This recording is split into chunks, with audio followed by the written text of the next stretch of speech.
이것을 본 친구들이 민망해져서 주인인 임금에게 그 이야기를 하고 맙니다. 그랬더니 34절에 임금이 노하여서 그 종을 목졸들에게 붙였다는 이야기입니다. 우리 인생의 상처의 대부분은 관계에서 나옵니다. 여러분 그거 아시죠? 직장인들이 가장 힘들어하는 것이 일이 아닙니다. 무엇입니까? 상사와의 관계죠. 놀랍게도 선교사님들도요, 그 낯선 선교지가 힘든 것이 아니라 동료 선교사님들과의 관계가 굉장히 힘든 부분이라고 합니다. 우리는 인간관계를 통해서 기쁠 때도 있지만 화도 나고 또 위축되기도 하고 상처를 입기도 하고 주기도 하고, 내가 누군가를 통해 상처를 입었다면 또 준 것도 맞죠. 주었다면 그 사람도 아마, 내가 상처를 줬다면 그 사람도 아마 상처를 받았을 것이고, 또 그 사람도 굉장히 힘들고 나도 힘들고, 나도 서로가 편치 않은 것입니다. 주기도문의 오늘 5번째 강구에서는 하나님 나라 백성이 인간관계 가운데 어떻게 해야 되는지 그 원리를 말씀해주고 있습니다. 첫 번째로 한번 따라해 보겠습니다. 우리가 우리에게 죄 지은 자를 사하여 준 것 같이. 우리가 우리에게 지은 자를 사하여 준 것 같이. 우리가 일반적으로 죄 그러면 영적이고 또 정신적이고 어떤 추상적인 것으로 죄를 생각하는 경우가 많은데, 예수님은 이 죄에 대한 용어를 경제 용어를 사용하십니다. 죄가 그만큼 실제적이라는 것이죠. 6장 12절에 죄라는 단어가 나오는데 이 헬라어 언어로 오페이라마타라는 단어가 나옵니다. 이거는 금전상의 채무나 부채를 사용할 때 쓰는 단어입니다. 구체적인 용어입니다. 그러니까 죄라는 것은 반드시 그 대가가 구체적으로 있고, 하나님께 그 대가를 지불해야 된다는 거죠. 죄도 금액에 상관없이 만약에 여러분에게 누군가 빚을 졌어요. 그러면 여러분이 그걸 잊어버리십니까? 돈을 대충 넘길 수 있겠습니까? 그렇지 않다는 것입니다. 근데 이 마태복음 18장 비유에서 노동자가 20만 년 동안 일을 해서 얻는 1만 달란트의 죄, 상상조차 할 수 없는 큰 금액의 죄, 전적으로 타락하고 무능력한 인간이 도저히 해결할 수 없는, 우리가 절대 갚을 수 없는 이 큰 죄를 예수님께서 십자가에서 피를 흘리심으로 해결하셨다는 그러한 뜻이 됩니다. 그 계약서의 기한이 단지 연기된 게 아니에요. 그 계약서의 서류를, 빚 독촉장을 찢어버렸다는 얘기입니다. 그러면 오늘 본문에 우리가 우리에게 죄 지은 자를 사하여 준 것 같이 우리 죄를 사하여 주십시오의 기도가 무슨 뜻인지를 한번 보도록 하겠습니다. 이 기도를 표면적으로 보면요, 만약에 내가 나에게 죄를 진 사람을 내가 용서를 하면 내가 하나님께 용서를 받을 수 있는 자격이 생긴다, 뭐 이렇게 볼 수가 있는데, 사실은 그렇지 않습니다. 왜냐하면 우리가 1만 달란트 빚처럼 예수님을 믿는 순간 그 큰 죄가 탕감을 받는 선물이라는 것입니다. 그러니까 우리가 누군가를 용서해야만 하나님께 용서를 받을 수 있는 것은 맞지 않고, 또 인간의 용서보다는 하나님의 용서가 앞서기 때문에 이 얘기는 맞지 않습니다. 그러면 이 말씀의 본 뜻이 무엇일까요? 부모님께서 자녀가 잘못했을 때 이놈 자식 다리 몽둥이를 뽀사부린다, 뭐 이렇게 말씀하시죠. 그때 진짜 그 다리 몽둥이를 문지러뜨리는 것이 목적이 아니죠. 그 자녀에게 정말 말을 좀 잘 들어라, 이런 뜻 아니겠습니까? 그 강조죠, 강조. 그러니까 1만 달란트를 탕감받은 하나님의 백성에게 요구되는 것은 그 용서, 이 열매는 요구되는 열매는 용서라는 것을 강조하는 표현이라고 볼 수 있습니다. 당시 팔레스타인과 유대 전체 1년 세금이 800달란트였다고 합니다. 그러니까 1만 달란트가 얼마나 큰 돈인지 알 수가 있겠죠. 20만 년 동안 일해서 얻을 수 있는 이 월급을 4개월 정도 일해서 얻을 수 있는 100달란트, 이 100데나리온, 이 100데나리온은 4개월 정도 노무자가 일한 금액인데, 이건 너무 적은 것입니다. 그러니까 하나님의 그 크신 용서를 기억하면서 이 작은 죄를 용서하라는 뜻입니다. 그런데 이 본문의 이 종은요, 1만 달란트를 탕감받고 나오면서 자기에게 100데나리온 빚진 친구의 멱살을 잡고 네가 잘못한 건 네 입으로 갚아라, 나는 용서치 않겠다, 이렇게 얘기를 하는 거죠. 인간 죄성의 단면을 보여주는 이 장면은 우리 모습과도 참 흡사한 것을 보게 됩니다. 이 1만 달란트 빚진 종이 몰랐던 것이 하나 있는데요. 그건 뭐냐면 이 임금이 베푼 용서와 자기가 베풀 용서를 별개의 것으로 생각했다는 거예요. 만약 이 종이 자기가 복권을 샀어요. 근데 복권이 당첨이 됐어. 그리고 자기에게 빚진 자가 있어요. 그래서 너 빚 내놔라. 이렇게 얘기하는 것은 말이 됩니다. 왜냐하면 개인 재산이기 때문에. 그러나 하나님의 용서는 그렇지 않다는 것을 본문이 얘기하고 있습니다. 이 수직적인 용서가 수평적인 용서로 나아가야 된다는 것을 얘기합니다. 여기 십자가를 보면 수직과 수평이 만나는 지점이 있지 않습니까? 연결이 되어 있습니다. 그만큼 임금의 용서와 자신의 용서는 연결되어 있는 것이라는 거죠. 근데 이 종은 그거를 전혀 별개의 차원으로 생각을 했던 것입니다. 그러니까 너도 이와 같이 하라는 하나님의 그 속뜻을 전혀 이해하지 못한 것이죠. 그는 임금 대신 하나님의 용서의 강줄기를 막아버림으로써 그 스스로 임금의 용서가 자기에게서 밖으로 흐를 수 없도록 차단을 했습니다. 하나님의 마음을 전혀 몰랐던 것입니다. 이제 그는 혼날 겁니다. 이 34절 보면 주인이 노하여 빚을 다 갚도록 목졸들에게 붙였다고 되어 있는 거죠. 우리가 남을 용서하지 않으면 하나님과 우리의 부자 관계는 끊어지지는 않겠지만 하나님과 친밀함을 누리지 못하게 되는 것입니다. 우리 죄는 하나님과 틈을 내고 하나님의 얼굴을 가리우도록 한 것입니다. 쉽게 얘기하면 하나님과 관계가 서먹서먹해지고 멀어지는 것이죠. 탕자가 돈을 들고 나가서 아버지께 잘못했다고 다시 돌아오기 전까지는 아버지와의 사귐을 누릴 수 없는 것과 마찬가지입니다. 그래서 예수님께서는 강조하셔서 너가 형제를 중심으로 용서하라고 하십니다. 두 번째, 한번 같이 따라하겠습니다. 우리의 죄를 사하여 주옵시고. 우리의 죄를 사하여 주옵시고. 주기도문의 이 기도는요, 우리 하나님의 나라의 절대적인 윤리를 온전히 지키지 못한 죄에 대한 용서의 기도를 포함하고 있습니다.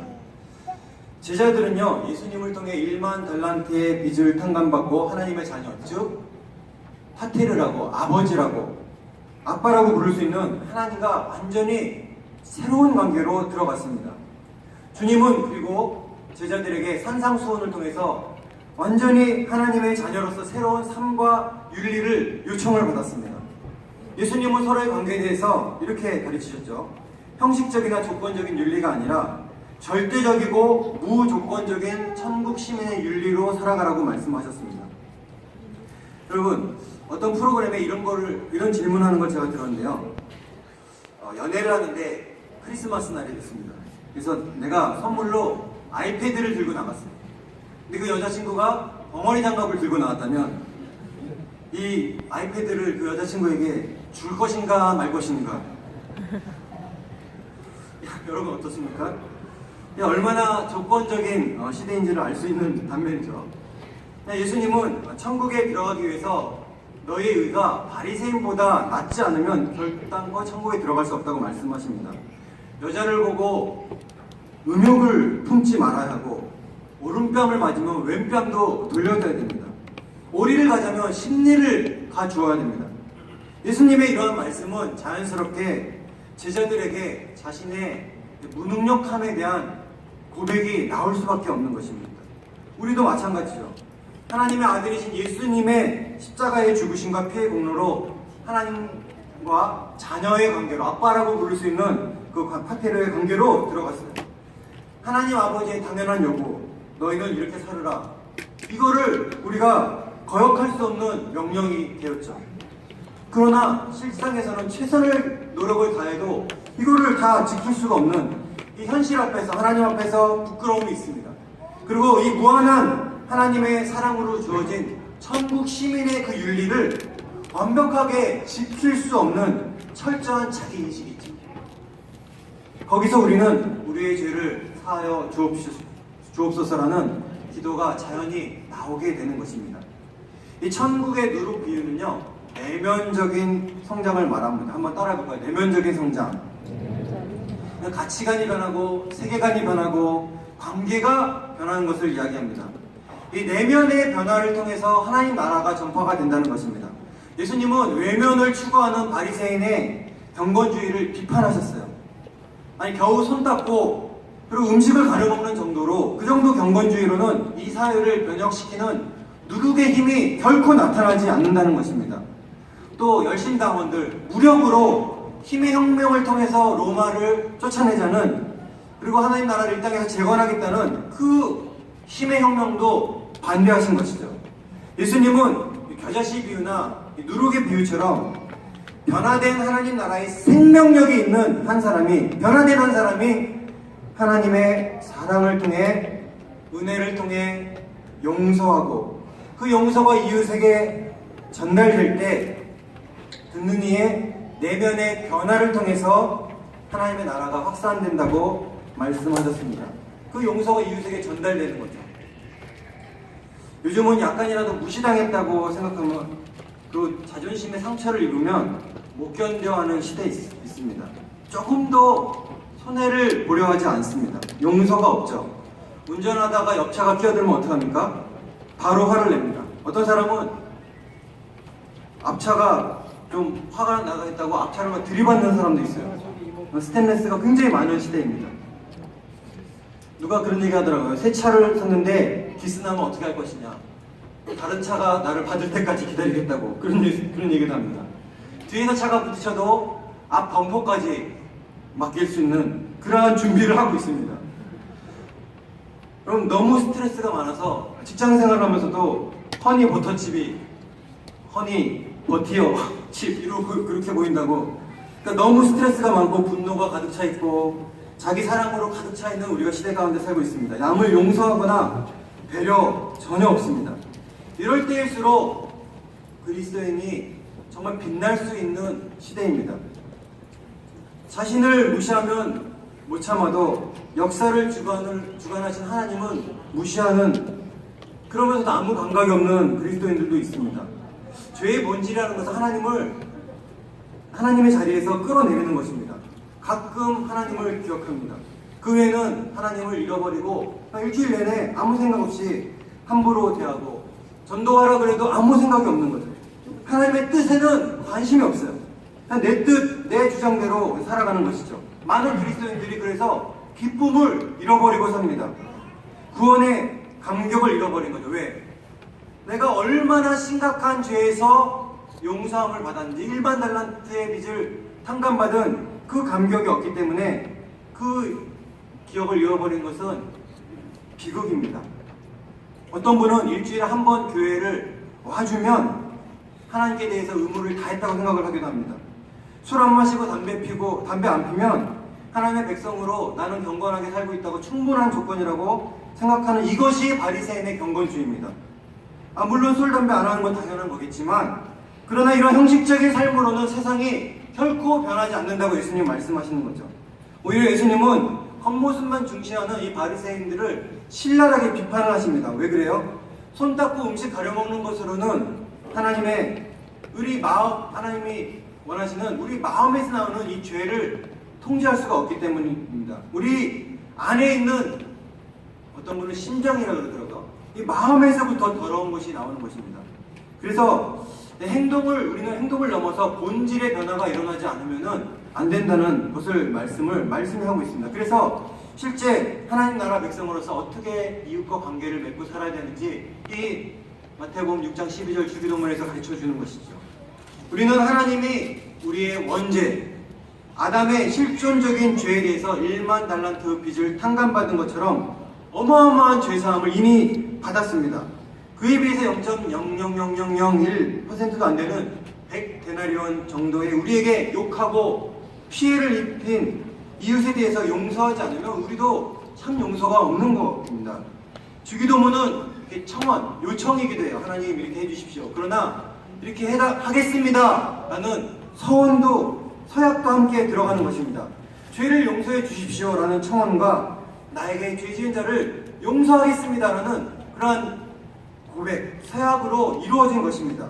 하나님 나라는 이러한 행동들을 통해서 조금씩 점진적으로 은밀하게 성장하는 것입니다. 누룩처럼 성장하는 것이죠. 하나님 나라는 조금만 들어가도 이 가루 서말이 전부 부푸는 누룩처럼 내면적인 성장을 통해서 외적인 변화가 일어납니다. 누구든지 그리스도 안에 있으면 새로운 피조물이라, 이전 것이 지나갔으니 보라 새 것이 되었도다. 그러니까 내면의 본질이 새 것으로 바뀐 것입니다. 가치관이 변하고 관계가 변화되는 것입니다. 그러니까 중심이 바뀌는 거예요. 바리새인처럼 피상적인 율법만 지키는 것으로는 이 사회를 변화시키는 누룩의 힘이 나타나지 않는 것입니다. 우리 안에 주님의 보혈이 흐르지 않습니까? 진정한 변화, 복음은 주변이 아니라 핵심을 바꾸는 것입니다. 그거는 관계의 용서로 나타납니다. 하나님의 은혜로 죄 용서받은 사람이라면 그 죄 용서가 이웃에게 나타나야 한다는 것입니다. 여러분 지금 생각나는 사람들 있지 않습니까? 이웃에 대한 죄 용서 없이 하나님이 주신 죄 용서를 받음으로 천국 백성의 자유로움을 누리는 것이 가능하지 않습니다. 바리새인처럼 형식적인 것만 완전하게 하지 말고 중심으로 용서하는 것, 이것이 하늘나라 백성의 천국 시민권을 여권을 가진 사람의 태도입니다. 그러나 이렇게 행동하는 것이 실제로 우리가 너무 어렵고 우리는 연약하기 때문에 우리의 죄를 사해 주십시오라는 기도가 절로 나오게 되는 것입니다. 세 번째, 한번 따라해 보겠습니다. 용서할 때 진정한 변화가 일어난다. 용서할 때 진정한 변화가 일어난다. 용서는 본질을 변화시킵니다. 그러면 하나님께서 왜 우리에게 이러한 어려운 용서를 하라고 그러시는 걸까요? 첫 번째는 용서는 묶는 것을 푸는 행위라는 것입니다. 요한복음 20장 23절 같이 읽겠습니다. 너희가 네 죄든지 사하면 사해질 것이요 네 죄든지 그대로 두면 그대로 있으리라 하시니라. 여기서 사하다가 풀다 라는 의미가 있습니다. 우리는 죄로 인해서 수많은 매듭이 우리 삶에 맺혀져 있습니다. 누구에게 분노를 품잖아요. 그러면 그것이 자기의 마음의 매듭을 만드는 것입니다. 이 분노가 강할수록 이 매듭이 강하고 단단하게 맺어지는 거죠. 용서하지 않으면 그 분노가 그 사람이 아니라 내 삶을 지배합니다. 분노를 어떻게든 상대에게 표출하면 그 사람과 또 매듭이 지어지고. 그런데 18절 한번 같이 읽겠습니다. 진실로 너희에게 이르노니 무엇이든지 너희가 땅에서 매면 하늘에서도 매일 것이요 무엇이든지 땅에서 풀면 하늘에서도 풀리리라.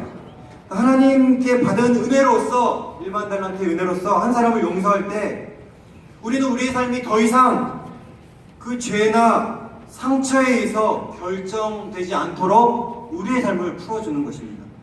반대로 미워하거나 분노를 가지면 그 대상을 골방에 가두는 것 같지만 사실은 자신을 골방에 가둔 그러한 행위가 되는 것입니다. 옥졸에게 붙여서 옥에 가도록 하는 그 예화가 참으로 놀랍습니다. 두 번째, 왜 용서를 하라고 하시는가?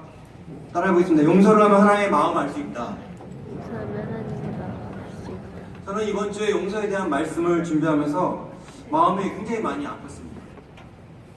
여러분, 100데나리온 800만 원은요 결코 작은 돈이 아닙니다.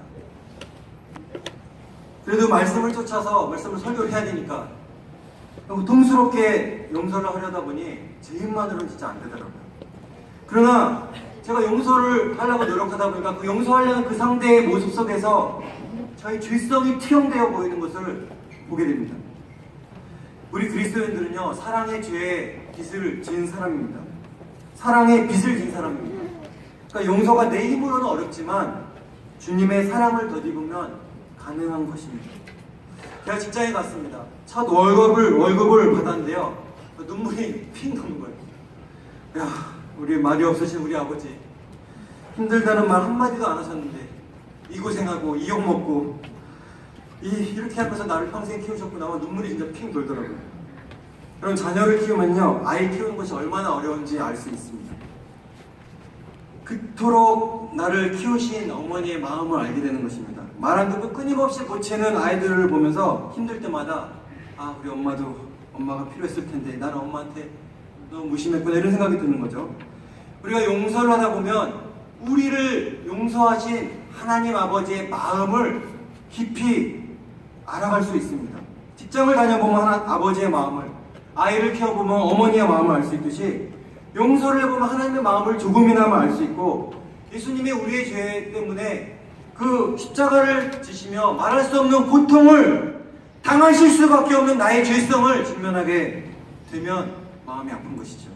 그때 우리는 우리를 아무 말 없이 용서해 주신 예수님의 마음을 알게 됩니다. 손양원 목사님의 딸 손동희 권사님이라고 계신데요. 우리가 알다시피 손양원 목사님은 그 두 아들 동인이와 동신을 죽인 그 원수를 사랑하라는 말씀 그대로 양자로 삼았습니다. 그러니까 양자 삼은 것까지는 뭐 좋지만 그 다음날 아침이 됐을 때 이 손동희 권사님은 자기 사랑하는 오빠, 자기가 그토록 사랑하던 오빠 2명을 죽인 그 살인범과 같이 아버지와 식탁에서 셋이서 식사를 하는데 밥이 안 넘어가고 우울증이 오고 도저히 용서할 수가 없었다는 얘기를 들었습니다. 여러분, 용서는 고통스러운 겁니다. 생이빨을 뽑는 것보다 마음으로 용서하는 것이 때로는 더 어렵습니다. 세 번째, 왜 용서를 하라고 하시는가? 용서를 하면 진정한 변화가 일어난다. 용서할 때 나의 죄를 값없이 용서해준 예수님의 마음을 조금이나마 알게 되며 이 800만 원, 이 100데나리온, 100일치 노동자의 임금을 그냥 주는 것도 이렇게 생돈이 빠져나가는 것도 아까운데 20만 년 동안 일해야지 얻을 수 있는 그러한 나의 큰 죄를 그 값을, 대가를 그대로 치르기 위해서 예수님이 죽을 수밖에 없었구나. 그런 마음이 들면서 예수님의 그 십자가에 지신 모습이 오버랩이 됩니다. 이렇게 용서할 때 내가 낮아지는 것입니다. 내가 깎여 나가는 거예요. 이건 영적인 사투입니다. 그러면서 내 안에서 진정한 변화가 일어나는 것입니다. 내 부족한 질그릇이 깨어지고 내 안에 보배이신 예수 그리스도가 쏟아지고 예수 그리스도의 사랑이 쏟아져 나오면서 하나님이 사랑이시라는 것을 깨닫게 되면서 우리가 용서받았기에 내가 이 자리에 서 있구나. 십자가는 용서의 이야기입니다. 용서는 복음입니다. 우리가 하나님의 아들이 우리 죄를 사하기 위해서 십자가에서 죽은 이야기예요. 복음은 용서입니다. 이 복음이 전해져야 되는 것처럼 용서가 흘러가야 되는 것입니다. 그것이 하나님이 원하시는 것이에요. 진정한 천국 시민이 되기 위해서 내가 그 벽을, 용서의 벽을 넘어야 되는 것이죠. 우리는 누구를 용서하려 해도 내가 너 용서해줬어, 내가 너 용서해줬어 계속 얘기하기도 하고 또 중심으로 용서하지 않고서 말하기도 하는데 또 뒤에서 욕하기도 하고. 근데 예수님은요, 예수님께 제대로 배신한 베드로, 고기 잡으러 도망갔습니다. 베드로에게 부활 후에 찾아오셔서 아무 말 없이 숯불을 펴놓으시고 고기를 구우시고 떡을 구우시죠. 그리고 앙칼진 큰 소리로 말씀하십니다. 야, 너 그때 왜 배신했어? 그것도 3번이나. 너 그래도 수제자라고 할 수 있어? 너 어찌 그럴 수 있어? 라고 얘기를 하지 않으시고, 제가 본문을 보니까 아무 말씀 안 하시네요. 아무 말씀 안 하시네요. 아마 베드로는 이 용서, 이 사랑을 체험했을 때 아마 그때 진정한 사랑을 경험하며 수제자로 그때 거듭났다고 생각이 되어집니다. 사랑이 체험되는 거죠. 용서도 체험되는 것입니다. 고통스러운 단계를 거치면서 용서를 향한 사람은 스스로 변하게 되어 있습니다. 누구보다 예수님을 닮아가게 되어 있어요. 상대방의 잘잘못을 떠나서 하나님께서 나를 1만 달란트의 빚을 탕감해 주셨기 때문에 나도 용서하는 사람이 되는 거죠. 그러니까 하나님의 은혜가 동행이 돼. 그 사람이 뭐 잘잘못이 아니라 그 사람은 막 이상하게 싸가지 없이 행동해도 하나님의 은혜가 동행이 돼서 무조건적인 용서를 행하는 사람은 누구보다 예수님을 닮은 사람입니다. 그럴 때 우리가 정말 하나님의 자녀가 되는 거고 예수님을 닮고 하나님의 아들이라 일컬음을 받게 되는 것입니다. 용서는 우리가 진정한 하늘의 천국 시민임을 증명해 줍니다. 복음은 누룩처럼 우리 내면에 들어와서 진정한 본질의 변화를 일으키고, 이 복음은 용서할 수 없는 우리가 1만 달란트 빚을 탕감받았다는 것을 깨닫게 해줌으로 말미암아 용서할 수 있는 자가 되도록 해줍니다. 사랑하는 여러분, 오늘 말씀을 들으며 생각나는 사람이 있을 것입니다. 용서해야 됩니다. 우리가 우리에게 죄 지은 자를 사하여 준 것 같이 하나님 나라 윤리는 간단하지만 쉽지 않죠. 우리가 우리 죄를 사하여 주옵소서. 이 기도는 하나님 나라의 절대적인 윤리를 온전히 지키지 못한 죄에 대한 용서의 기도입니다. 그러니 다시 말해 이 기도는 무엇보다 하나님의 백성이 어떠한 존재인가를 생각하게 합니다. 이 사회가 조금 더 손해보려고 하지 않는 사회고 1만 달란트의 용서를 우리가 받았음에도 불구하고 그거를 쉽게 읽는 세대죠. 용서가 없는 사람은 복음을 막는 사람입니다. 이런 사람들은 자기를 그리스도인이라고 하면 안 됩니다. 이 시대가 정말 진짜 변화된 그리스도인을 필요로 하는 시대입니다. 참된 그리스도인의 삶을 살 수가 없기 때문에 우리 죄를 용서해달라는 그런 기도가 또 나오는 것이죠. 마태복음 오늘 6장 12절 우리가 우리에게 죄의 지은 자를 사하여 준 것 같이 우리 죄를 사하여 주옵시고, 주기도문을 통해서 볼 수 있는 예수님의 그 진심, 본심이 무엇일까요? 그리스도인답게 살라는 거예요. 그러면 우리가 이렇게 용서를 했어요. 이렇게 힘들게 용서하면 우리는 바보처럼 고통만 당하고 끝나는 것입니까? 용서를 행한 사람이 얻는 가장 큰 유익은 우리 죄를 사함받을 뿐만 아니라 우리 친밀감이 급속도로 하나님과 회복됩니다. 한번 용서를 해보십시오. 그리고 주변 사람들이 하나님의 형상이 회복되도록 도와줍니다. 그리고 본인은 예수 그리스도를 누구보다 닮아갑니다. 그리고 하나님께는 큰 영광이 되는 것입니다. 이지선 씨가 이 불의의 교통사고 직후에 정신이 들었어요. 얼굴이 막 미이라처럼 붕대를 칭칭 감고 온몸에 붕대를 감고 아빠가 떠먹여주는 그 죽을 받아 먹고 있었습니다. 근데 그때 부모님께 가해자에 대한 이야기를 듣게 되었습니다. 후암동의 김모 씨, 소주를 5병 마시고 본인은 별로 다치지도 않고, 또 그때 사고가 나자마자 도망가려고 하는 것을 어떤 사람이 잡았다고 합니다. 그분께 당시 미안하다는 소리, 사과도 못 받았대요. 근데 그 얘기를 아버지께 들으면서 그 붕대를 칭칭 감아맨 이지선 씨가 이런 얘기를 하게 됐습니다. 하나님께서 이런 말을 자기 본인 입술에 넣어주셨다고 합니다. 아빠, 그냥 그 가족이 찾아오면 예수님이 우리 죄를 다 씻어 용서해 주셨던 것처럼 만약에 우리에게도 용서라는 말을 쓸 자격이 있다면 말이야, 예수님이 우리 죄를 다 씻어 용서해 주셨던 것처럼 예수님의 이름으로 용서한다고 그렇게 말이죠.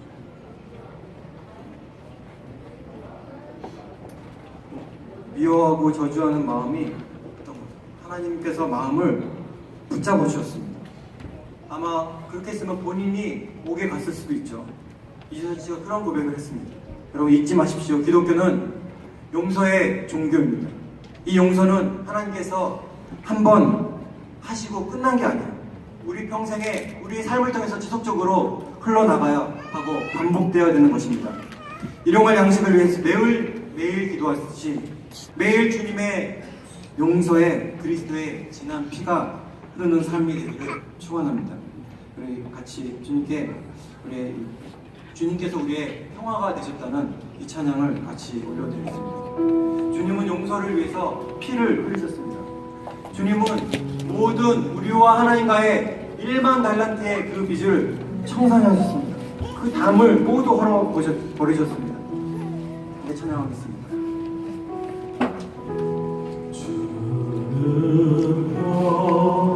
막힌 담을 모두 하셨네.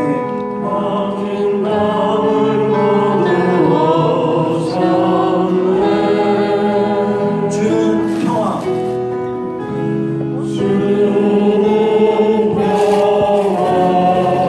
용서해 주신 주님, 우리의 평화.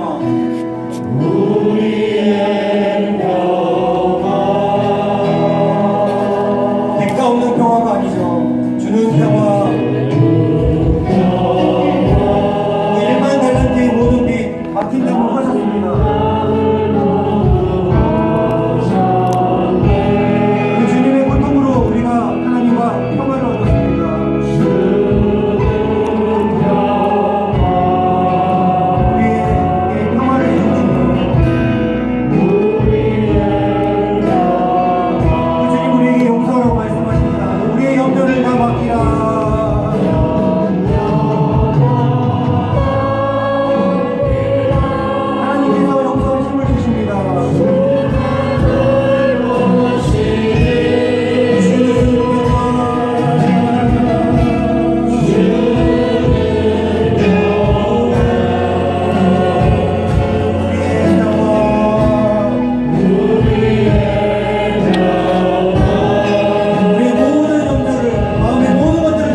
주님께 한번 주여 한번 외치기로 하겠습니다. 주여.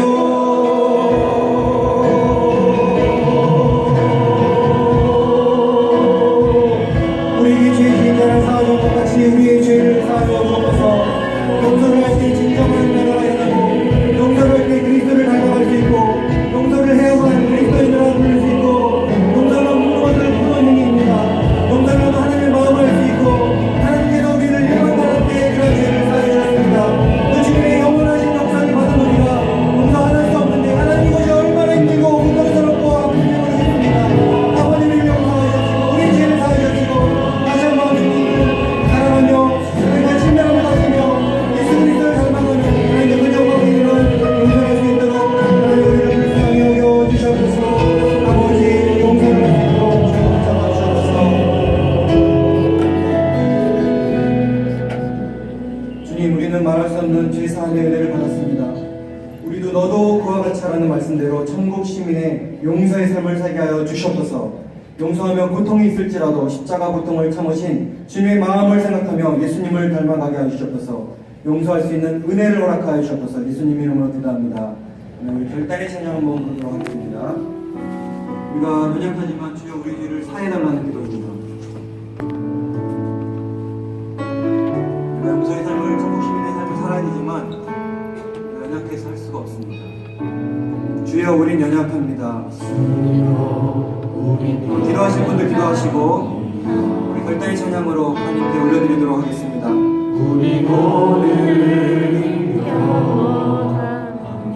주의 뜻 이루